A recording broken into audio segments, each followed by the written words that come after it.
హిందూపురం పట్టణంలో పలు చర్చి మందిరాల్లో ఘనంగా క్రిస్మస్ వేడుకలు జరుపుకున్నారు.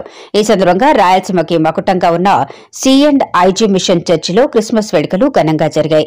చర్చి కమిటీ సభ్యులు వేలాది మంది యేసు ప్రభువు ప్రేమికులు కేక్ కటింగ్ నిర్వహించి ఘనంగా క్రిస్మస్ వేడుకలు జరుపుకున్నారు. ఈ సందర్భంగా చర్చిలో ప్రత్యేక ప్రార్థనలు నిర్వహించారు.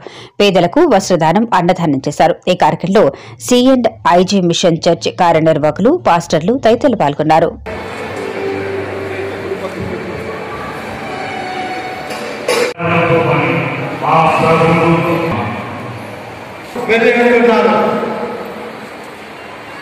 ఆరాధనానంతరం మిగిలిన వారి కొరకు సంఘము క్రిస్మస్ ప్రేమ విందును ఏర్పాటు చేయడం జరిగినది.